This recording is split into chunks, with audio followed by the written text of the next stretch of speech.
What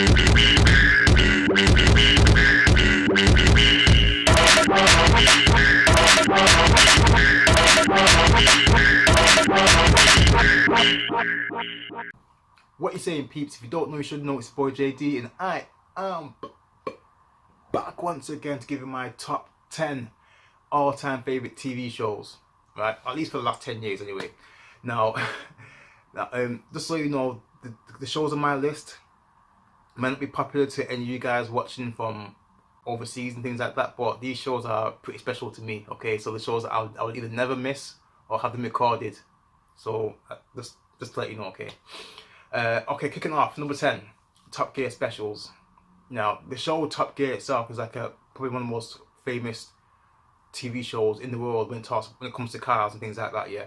The specials themselves are like challenges for the hosts.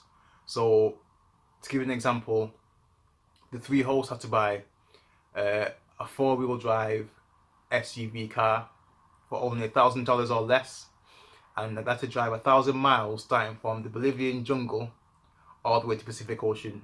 So try and imagine like a bargain basement cheap ass car for like 1,000 quid, and then like driving through the Amazon jungle, driving through the deserts and active volcanoes, all that stuff to get to the Pacific Ocean. And then the winner would be the one who either had their car still working at the end of the trip, or if they all made it to the Pacific Ocean or at the end of the trip or whatever, then the winner would be like who had got the best deal out of like the $1,000 and stuff like that. So yeah, I would recommend that you watch at least one Top Gear special, just one, and you'll see what I'm on about. So that's number 10, yeah, Top Gear specials.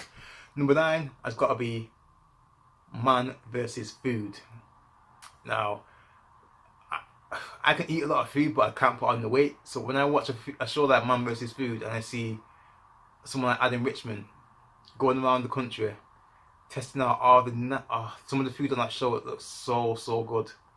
And not only that, when he's testing out all the food, but they have the challenges as well, as in like trying to eat like 30 hot wings in like 15 minutes or something like that. I love those kind of contests because there's something that I wouldn't mind trying myself. I don't think I'll ever make it, but I wouldn't mind giving it a go. So the best one though, what I've seen is where he has to eat like a massive like 64-ounce steak, and oh my god, that steak looks so good, so good. I'm a steak man myself, so I like me my steaks. So yeah, number 9, Man versus Food. Number 8, Match of the Day.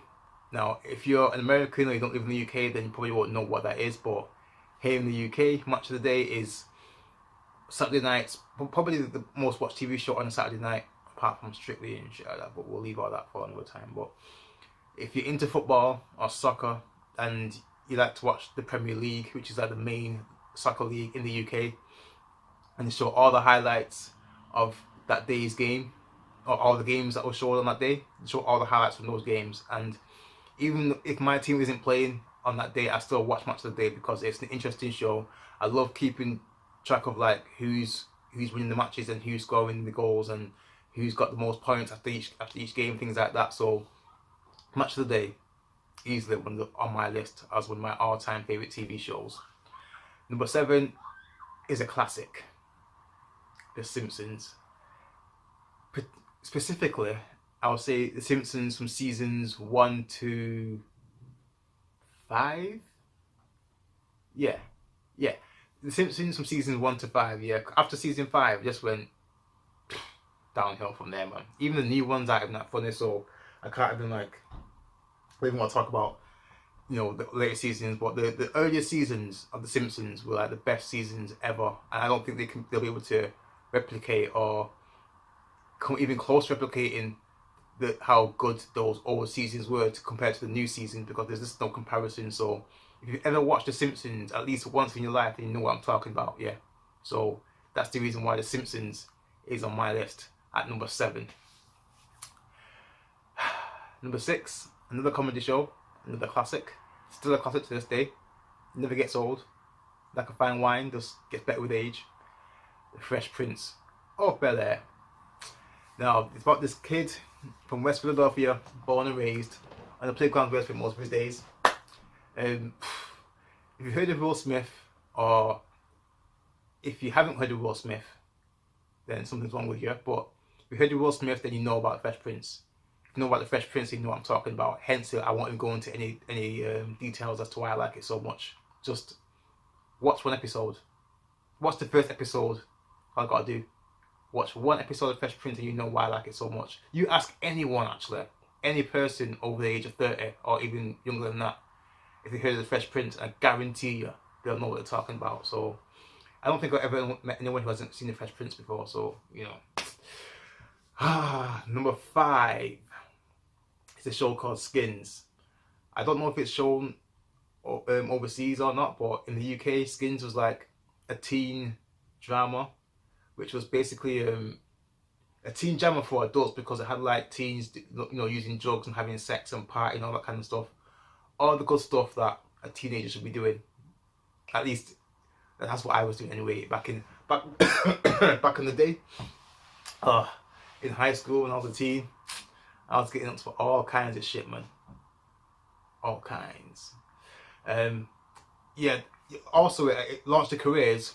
Skins launched the careers for what's his name now? Nicholas Hoult, who played the Beast in the last 3 or 4 X-Men films.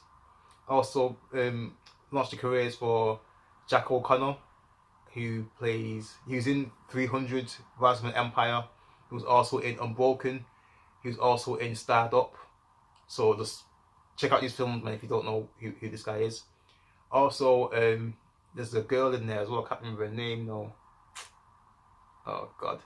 There's another girl in there as well. I can't remember her name, but she was in Pirates of the Caribbean. The last 2 or 3 Pirates of the Caribbean films, she was in it. So, yeah, Skins is a great show in itself, but it launched the careers of 3 main actors who are like pretty big now in Hollywood. So, I would recommend you watch seasons 1 to 3 for Skins, because they're like my most favourite. And then season 4 is decent, but like it's not as good as seasons 1 to 3. So leave it at that. So Skins is my number 5 pick. Number 4, South Park.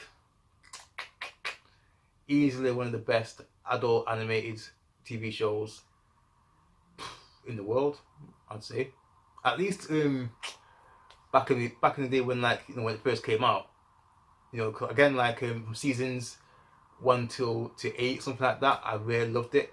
Season 9 kind of flopped for me, but then after season 9, it went back up again. I gotta say, some of the best episodes were like in the later seasons, but like some of my all-time favorite episodes were in the earlier seasons. So it's hard to like pick out one specific season or episode, but like South Park as a whole is an awesome show, an awesome animated show. It's mad how it's still made from, like, you know, the create paper or craft paper and like just stop motion, like animation, things like that. It's mad how they got it to work, but it's such a simple logic of like how to make it work, with the cutouts of like the characters' heads and stuff like that, and how it's made, to like making it an actual a worldwide famous TV show. It's mad how it came so far in like the last couple of years. So I love South Park for that reason. It's hilarious, and again, if you've not seen it, something's wrong with you. So South Park is my number 4. Closely followed by my number 3 pick, Family Guy. And again, it's a show which I think was originally intended for adults, but I know like kids caught onto it pretty much soon after. There's a lot of like sexual innuendos and that. There's a lot of like fourth wall breaks, a lot of like, you know, just pushing the envelope a little bit too far, but like, you know, not going too over the line, but there's like borderline of like, you know, being too far and not being too far and stuff like that. It's just every episode is always something in there that makes you think, oh shit, I could be in trouble for doing that, or I don't know if you should be watching this because it's not nice for kids to watch. And you know, there's a lot of things that make you think. It's thought-provoking. That's what I was trying to think of. It's a thought-provoking show. Hilarious, absolutely legendary, classic, and thought-provoking. That's the best way for me to describe Family Guy. Hence why it's my number 3 pick. Number 2, Game of Thrones. I got onto Game of Thrones really, really late. Okay, because like I remember like way back when it first started, and like a lot of people were on the Game of Thrones hype. and my friends trying to get me to watch it as well. And I called it a medieval porno because the one time where I tried to get into it, all I saw was like, you know, naked women and that, which is hey, it's not a bad thing. It is not a bad thing, naked ladies like on TV. So don't get it twisted, yeah. But I was never into like all these medieval like TV shows or films. That's why I didn't like Lord of the Rings, or I'm not a big Harry Potter fan or anything like that. But my friend, well, my boy D told me about it, got me into it, and I watched 1 or 2 episodes at his house, and since then, the rest is history. I'm loving the show. I'm like an addict, like waiting for my next fix, man. Just come on, man, hurry up, April or May, whenever season 8 is coming out. Oh god, I'm dying to watch it, man. Dying to watch season 8. I think it's the final season as well. So, plus I'm curious about these spin-offs as well that I've heard that's been going around, some Game of Thrones spin-offs. I don't know much about it, but all I heard was like it's going to be some spin-offs to Game of Thrones. So keep your eyes and ears open for that. But Game of Thrones, legendary show. And for my numero uno pick, if Game of Thrones is my number 2, then I think if you're going to guess, my number 1 pick, it's got to be The Walking Dead. It has to be The Walking Dead. And again, for the same reason as Game of Thrones, my number 2 pick, my boy D took me around to his house and I watched, I think it was like season 1 episode 8 or something like that was the first episode that I watched. And I watched 2 episodes on that day. And I just can't get over like how quickly I got into the show.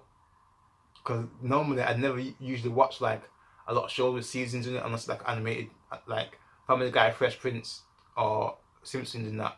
They'll probably be the only shows in seasons that I'd watch.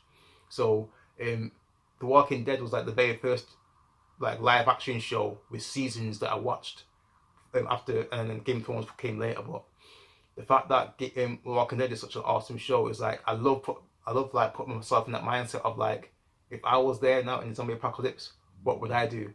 I've actually had this conversation before with some of my friends and that, like, if you were in the zombie apocalypse, what would you do? Where would you go first? Who would you save? And things like that. So I love those kind of thoughts and what I would do. I feel like every character in the show can be relatable. I feel like I've related to a lot of the characters in the show already. I mean, that was my favourite character, followed by Rick, and then it's got to be Negan after that, man. Even though as a villain, Negan is like the all-time sickest villain on TV in any show. Although, saying that, going back to Game of Thrones for a split second, King Joffrey has to be like also one of the best TV villains in the whole world, because the amount of times I felt like wanting to reach into the TV screen and grab King Joffrey by the throat and beat the fuck out of him. Oh my god. That's testament to the actor who plays him. Jack something, I can't remember his name, but I'm sure I'll find out and then put it in the description box. But the actor who played King Joffrey in Game of Thrones, he is awesome. And so is Jeffrey D. Morgan, who plays Negan in my number 1 show, Walking Dead. He is awesome. So I think for a TV show to be like as good and popular as it is, you need to have like a really, really good villain, or at least good villains or antagonists to like lead up to the main villain, and that's what keeps you like glued to the TV and drawn into the show and things like that. So I absolutely love The Walking Dead. I'm going to be getting the game as well, that Overkill's The Walking Dead. So once I get that, I'll give you a shout on my PSN network and come and play some games with me. But yeah, overall, that was my top 10 TV show list. Again, I'll run through it real quick just to let you know. Number 10, Top Gear Specials. Number 9, Man vs. Food. Number 8, Match of the Day. Number 7, The Simpsons. Number 6, The Fresh Prince. Number 5, Skins. Specifically, seasons 1 to 3. And check out 4 as well if you want to, but seasons 1 to 3 are the best seasons for me. Number 4 is South Park. Number 3, Family Guy. Number 2, Game of Thrones. And number 1, The Walking Dead. No, I'm joking, sorry about that. So yeah, that's my that's my top 10 TV show list. Let me know what your top 10 favorite TV shows are. Post in the comment section down below. Also, make sure you go and check out my channel, JD Virtue. Make sure you go and subscribe to that Double D team for all the best reviews and reactions to all the best TV shows, because they watch a lot more TV shows than I do. They're into like Mayans and Ozark, Orange is the New Black, Atlanta, all these great shows that I'm sure I'll get into them soon enough. But these guys are doing like some really cool and really good reviews, so I recommend you check them out. Post comments down below, let me know what you guys think. If you enjoyed my video, hit the like button, subscribe and share. If you did not, hit the like button, subscribe and share. Peace.